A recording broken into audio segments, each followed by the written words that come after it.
Kelly Florence. And I'm Meg Hofdahl. And today we're talking about Texas Chainsaw Massacre. I wish I could make like a chainsaw sound, but I feel like it would just kind of come out like a really pathetic like gun, like a little kid playing like cops and robbers or something. Can you do a chainsaw sound? No, I'm not gonna. I'm definitely not gonna try. You're not gonna debase yourself. So a little fun story. I'm assuming you saw this movie before we all watched it together, but this is, oh, you hadn't. This is the first movie that Meg and Luke and Mark and I watched together. We watched it at the Munger Shaw Hotel. Yes, I was living in a motel, which sounds really a lot more interesting than it was. Their house was being built, which I live in now, which is weird, but and they had to just spend some time in between because their house had sold and moving into the new house. So you were living in a hotel. It was Halloween 2001, and I was living in a motel, yeah. But I had my own room, which was kind of cool. And my parents had the other room. And I was a senior in high school, and I had never seen Texas Chainsaw Massacre before. That was my first time. I didn't know that. So this came out in 1974. It's got an 88% on Rotten Tomatoes. Budget of $300,000. It made $30 million at the box office. Directed by Tobe Hooper. The part that I want you to tell me more about, this story is not, everyone's like, it's based on a true story. Of course, they tell us that in the beginning, but it's actually just inspired by Ed Gein, and I'll talk more about the other stuff later. But tell us about Ed Gein. I've never been more excited about a prompt in all my life. She took the phone. Okay, everyone, are you settled in? So Ed Gein is probably my favorite. He's probably my favorite killer of all time. Male, at least. My favorite man. Ed Gein was born... No, I'm not going to... So basically, I'll give you the short version. He was the one of two boys that grew up in a family of four in Plainfield, Wisconsin, which is only about 3 hours or so from where I live. And Ed Gein had some mommy issues, and that's why Psycho is based on Ed Gein as well. And it's interesting to think about Psycho and Texas Chainsaw Massacre being based on the same killer, because obviously they went different routes. In Psycho, it's sort of more about the mommy complex and still the fixation on women. But what's fascinating about Ed Gein was less about the murders and more about what he did after the murders. He also was a grave robber. So basically, Ed Gein is known for his gruesome treatment of bodies, and he would wear his victim's skin. He definitely dabbled in sort of, I think, wanting to be a woman. That is why Buffalo Bill is also based on Ed Gein. And I think what I love so much about him is that he is so unassuming. He is this Wisconsin farmer.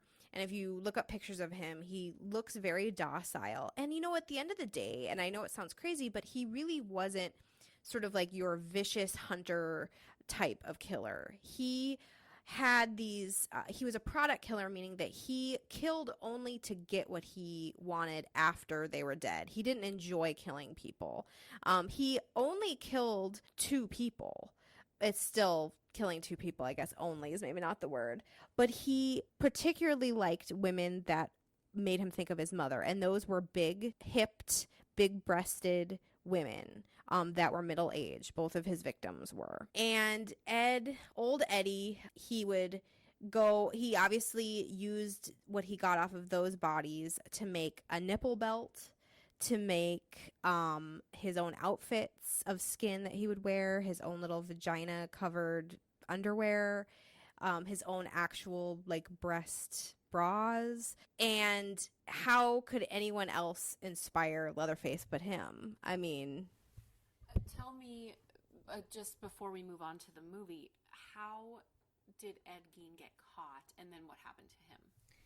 So Ed Gein was not very intelligent, and so when he killed Bernice Worden in her hardware store, He went in and he waited until she was alone. He shot her and brought her back to her dead body back to his farm, where he hoisted her up as if she was a deer, and he dressed her exactly as if she were a deer. That's how they found her. And basically, people saw him go into her hardware store several times that day, but then he chickened out. And I mean, he left evidence everywhere. I mean, and this was the 1950s where, I mean, you could get away with murder if you really wanted to. Obviously, there was not DNA evidence and those sort of things. But when the cops got to his house and they started breaking down his house, you know, that is when the true sort of macabre came to life. And, you know, obviously the idea that this was happening in rural Wisconsin, and that someone unassuming like him, who literally babysat children, you know, he was known in town to help babysit kids. He was a single guy who would do that, and everybody thought he was sweet and a little simple. And they're finding, you know, literally decapitated heads in his house, and like lamps made out of skin, and his headboard was made out of bones, and, you know, and a lot of this was from grave robbing, but it was also from his victims. So I think that Leatherface, you know, on the surface, Leatherface is like Ed Gein because of course he wears the leather face, but he's a lot more I think brutal in his killing than Ed Gein was. But there's definitely a lot of similarities, and I see how they based him on that. Ed Gein is knocking on the window. So a few things about Texas Chainsaw Massacre. This movie is credited with originating several elements that are common in horror. Power tools used as weapons. This is the first movie that did that. Large, faceless killers.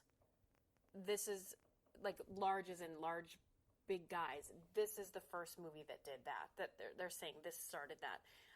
Texas, as portrayed in this film, is called the dead end of the American experience, and everything's just dilapidated, and there's no gas coming to the gas station for a while. And yeah, you're in America and you're living the American dream, but the dream didn't work out. Tobe Hooper actually gave up meat while filming this movie, and he has inspired many others to become vegetarians because of this movie. There's 7 other Texas Chainsaw Massacre movies. How many have you seen? I haven't seen all of them. I saw the reboot back, what was that, like 10 years ago or so. Was fine.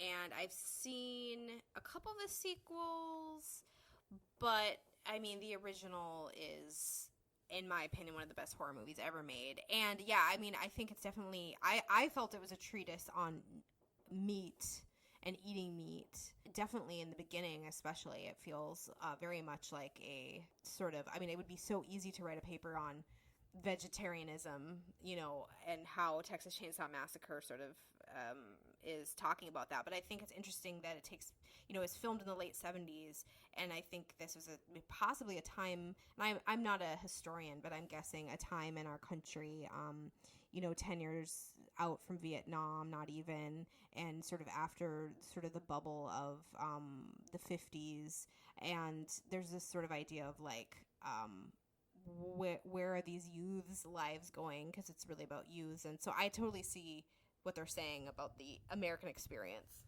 And two, people are losing their jobs because technology is starting to take over. Technology in this case is, it's easier to shoot the cows in the head with an air gun or a nail gun than to hit them in the head with a sledgehammer repeatedly. And all of that slaughterhouse talk was making me feel physically ill, rewatching it this time even. Yeah, I mean, when I don't know what his name is, the guy in the beginning, when they pick him up in the van, and he's unnerving anyway, but then him just so gleefully talking about the way these cattle are killed, it's sort of like, yeah, okay, it is sort of insane that we eat meat, and, you know, we all don't want to know how the sausage is made, and here he is just talking about it, and talking about head cheese, and all this gross stuff. This movie begins, the entire opening is really disturbing. The music and the sound effects that are used, they use a lot for the music and sound effects. They just used tools that you would find in a slaughterhouse or a farm purposely in the music soundtrack, and I think that's brilliant because that's freaking gross and creepy. Oh, Yeah, I didn't really realize that. That's really cool. I mean, the music is a big part of the creep factor in this movie, and it's done very well. Yeah, I didn't even realize that the sound is done that way. But yeah, I mean, I think Tobe Hooper does such a good job of just first they give you like this is true, and I mean it really isn't true. But you know, I just told you about Ed Gein, and like this is sort of true in a way. I mean, that's another thing too is like the sort of realization of serial killers. Serial killers were extremely active at this time in American history, partly because they were actually able to now at this point travel from place to place easily, and media obviously was getting to more and more households and able to sort of sensationalize murderers and all that. So I think this is just like the perfect time for this movie to be made. Speaking of Texas, they're in Texas. We both have Texas connections. My dad was stationed there during Vietnam, speaking of, and my sister was born in Texas. She had a Texas accent until she was like 6. And your dad was born in Texas, grew up there? Or wait, what's the story? Tell us his social security number. Yeah, my dad's from El Paso. He wasn't born there, but he moved there when he was 10, and he grew up there and went to college there, and my parents met there. My mom moved to El Paso, and so I often would go to El Paso to visit my grandparents and things like that, and my brother was born and adopted there and everything. I mean, adopted into our family there. So yeah, Texas is definitely but I very much know El Paso, and that's sort of a different type of Texas. And now that I go, my publisher is in Houston, I go to Houston a lot, and that's like another part of Texas. Like Texas is so different than any other state because it's like wherever you go, it's like a completely different landscape and world. Yeah, and it's just huge. It's like it could be its own country, comparably, I guess. There are a lot of countries smaller than Texas, but it's big. My worst nightmare, I love road trips, you know me, and I know you do too, but my worst nightmare would be we're almost out of gas and we're on these back roads. I mean, it's for a real reason. They're trying to find this brother and sister's old family homestead, yet this isn't safe and they don't really know who's lurking about. When they find this house, there's all of these cars under tarps. And something that I didn't realize before is that's probably all of their victims' cars that they've been hiding. It's just like this is a much less iconic movie, but From Dusk Till Dawn, when they pull back at the very end and you see all the victims' cars in this large pit. But it's like, oh, big deal. There's a bunch of cars. They just have tarps over them. But it's like, no, but people shouldn't have that many cars. That's so icky. It's really icky. I feel like it's in Hills Have Eyes as well, the cars. Yeah, like, it's we're used to seeing, especially in, like, a rural sort of area that's impoverished, we're used to seeing maybe, like, a car on, and it's whatever. I almost sounded like I knew what I was talking about. A car on, like, blocks or something? Yeah. You know what I mean? Yeah. And, but yeah, it's like, if you really stop to think about why would there be that many cars, and, some of them are probably not crappy cars. They're probably nice cars if you look close enough. And that's what's great. I mean, that's the kind of horror I love, where there's just these little things that are just slightly off. It's, nothing's, like, in your face. It's just slightly left of center. It's like, whoa, what's happening? Speaking of this brother and sister character, they're at their old family homestead, and the brother's in a wheelchair, and they, these group of friends agreed to take him along, sort of doing him a favor. But apparently, none of the actors got along with him during filming because he stayed in character the entire time, and he thought, like, I'm a method actor and this is what I have to do to be a good actor, but he didn't tell anybody that, and so he literally just acted like he does in the movie when they weren't rolling or when they were back at the hotel at night, and people couldn't stand him. Oh my gosh, it's so, like, sort of sweet that this young actor's like, I'm gonna be a method actor. I'm Daniel Day-Lewis. That's kind of cute, but oh my god, can you imagine? Because his character's so hard to take. Oh, funny. Do you know if he was actually in a wheelchair? No, he's not. Okay. I feel like this needs to be used in movies more. I hate to say the word used. Obviously, we need more people with disabilities or differently abled people in film in general, but I feel like there's so many great sort of horror moments where somebody's like trapped, like think Misery, or things like that, where people are trapped in a wheelchair, because I mean it sort of adds this whole other extra element of being trapped and feeling vulnerable, and so I think it sort of aids to some good scenes in this movie. So I think Leatherface himself is terrifying and grotesque, and he kills so quickly. Especially, obviously the first four victims that we see, five victims, and there's not anything like with this last woman, and it goes on forever. But that's even more terrifying. To like, they're just killed quickly, and then it's done. It's not like he has a conversation with them and like reveals his motives. They're dead. Yeah, I mean, he's the anti-Hannibal Lecter. And it's sort of like what I was saying about Ed Gein, is like he was this sort of simple farm, I hate to say boy, but this guy that was not much of a conversationalist and was really only killing these women to get what he sort of needed in his mind, in his perverse mind. And with Leatherface, and in the same way of like Jason and these sort of faceless, voiceless murderers, he's so efficient, and he's doing it in such a way that it really sort of comes back to that talk in the beginning about the slaughterhouse and how we treat those animals. I mean, it's just like punch in the head, punch in the head, punch in the head. And I think that was kind of what we're set up to see, is like he sees human beings like how we see cows. So I want your opinion on this. The thing that makes me, there's a lot of things that make me uncomfortable about this movie, but the thing that makes me the most uncomfortable is that the majority of the movie then, after these initial kills, it's this woman being chased and tortured for so long. And I know, we're all put into that place, and we get to see this family interact, and it's so grotesque and uncomfortable.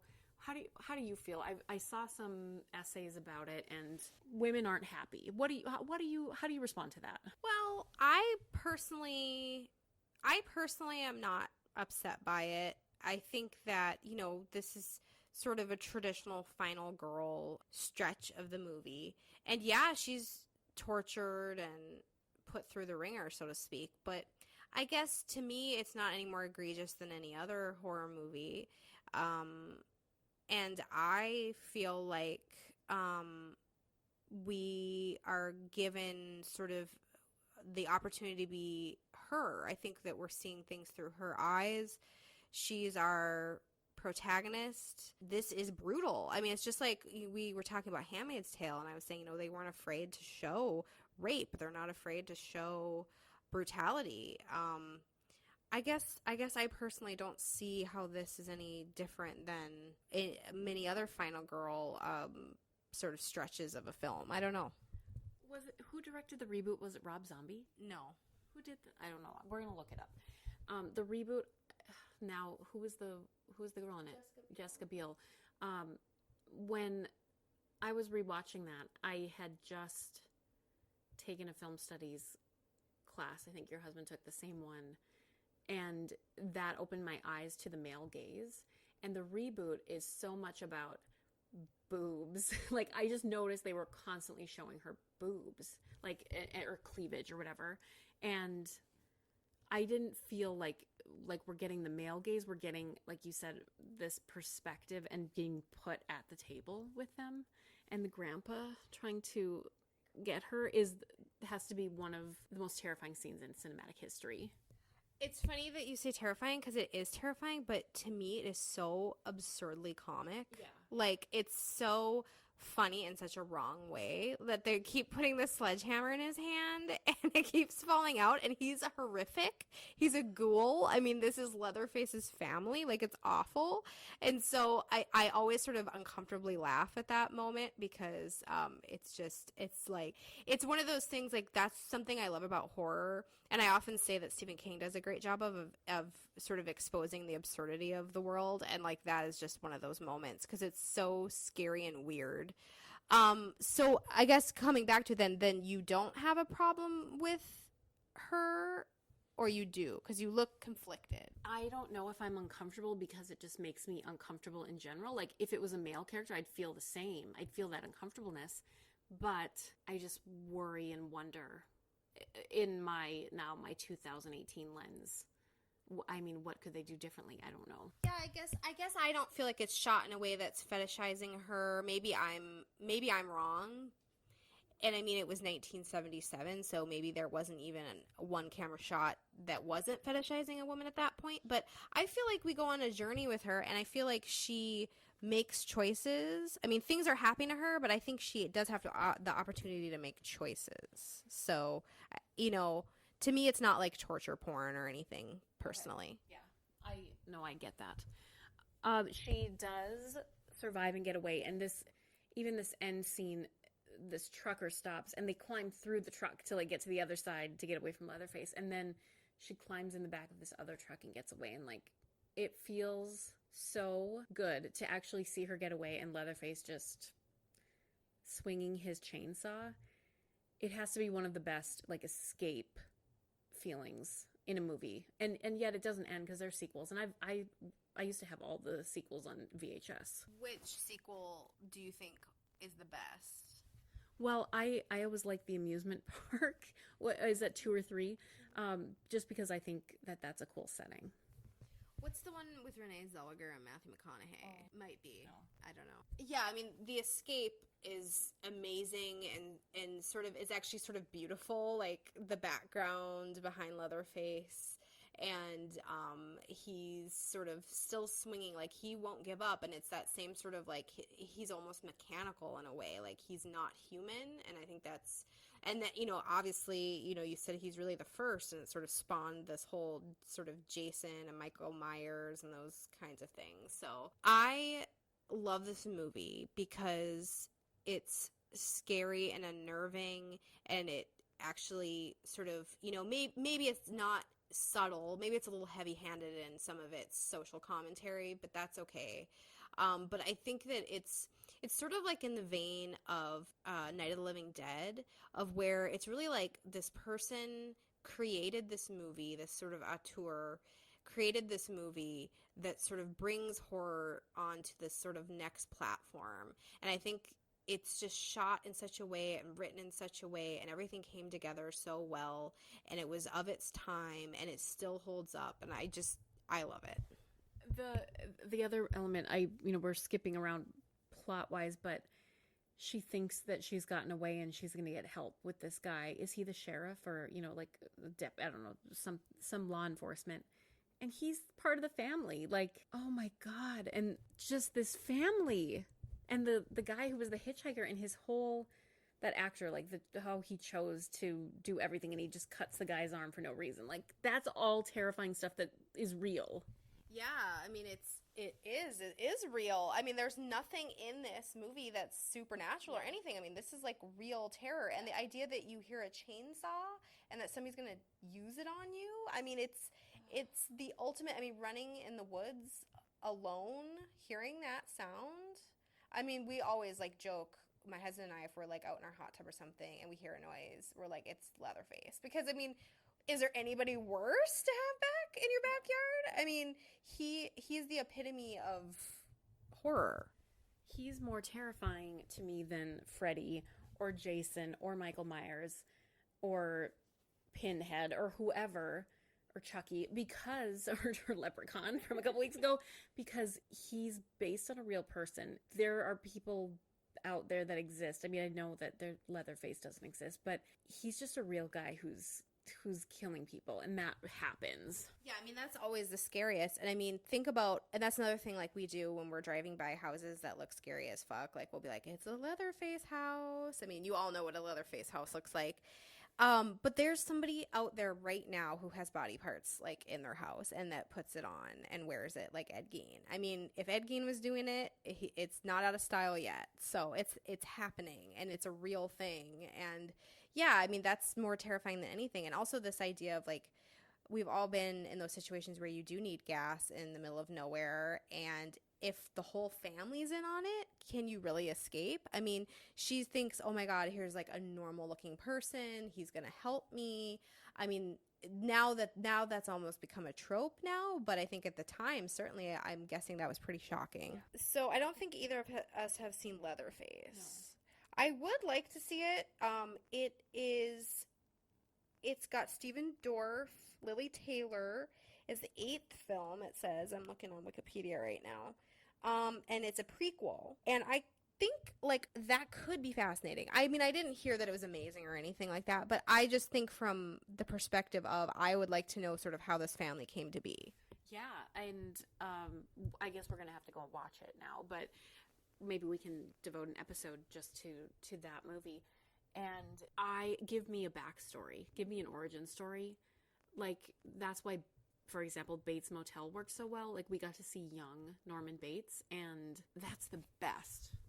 Well, and that's like sort of one of my favorite things about true crime. And when I'm, listening about Ed Gein and reading books about him and stuff, I love to know sort of, I think we all want to know, what is it about this person that makes them who they are? And I love the psychology behind it. So in a fictional sense, I love to see that too, and see, how did the normal become the abnormal? And I'm like getting a flash of Luke and I were watching a X-Files marathon the other day, and we watched Home. And like, that's a great example of like a fucked up family where it's like, where did that line become normal to abnormal? And again, true horror. There's nothing supernatural in that episode. It's literal genetics. And if you keep sleeping with your family, you're not going to look great. It's all about looks with Kelly. She just goes straight. She's like, Leatherface looks like shit. Okay, who do you think would be the hottest under their mask? We already know, though, what Jason looks like under his mask. What does Michael Myers look like? Really, no. We only know what he looked like as a child. He could be hot as fuck. Michael Myers is a hottie. We have to go with Michael Myers because I think at this point the unknown is the best. Yeah. Yeah, absolutely. Like, just don't take the mask off when we're having sex. Yeah. On that note.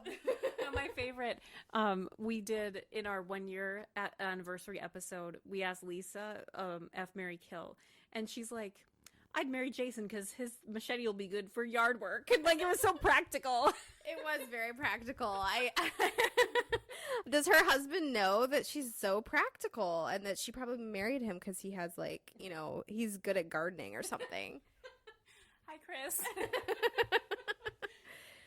So Luke loves this movie so much. It's his favorite horror movie of all time. And he's not a big horror movie person, So I'd be fascinated to pick his brain on why he loves this movie so much, because he has a Texas Chainsaw Massacre lunchbox at his office at work. He dressed up as Leatherface this last year and scared children. I'd love to know why. And in this house, instead of Elf on the Shelf, it's Leatherface that leaves things at Christmas. Yes, he started a thing. He thinks he's so funny that he keeps saying it's Christmas Leatherface that brings candy to the advent calendar for all of December, so much so that he actually made a printed out picture of Leatherface with a Santa hat on. And so my kids, at least we know what they're going to go to therapy for. It's fine. Speaking of that, so this is an interesting side note that you can all, we're revealing. When we brought Texas Chainsaw Massacre, we didn't bring it when we watched it all together.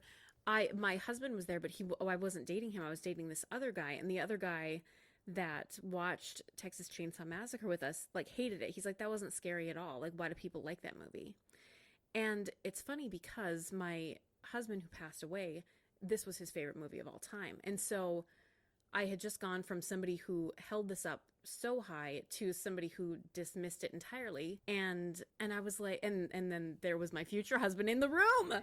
All three men. No, I'm getting strange. But isn't that strange? Isn't that weird? That is weird. And I think this could be a good tester movie for anybody. Like, we all have those. I mean, don't you think, like, don't they talk about in The Big Sick? Doesn't he talk about how there's Dr. Phibes. Yeah, he has this Dr. Phibes, this Vincent Price movie, to sort of see what people think about it and, like, can you marry them or not, or date them or not? And I think we all have those movies. Is Texas Chainsaw Massacre yours?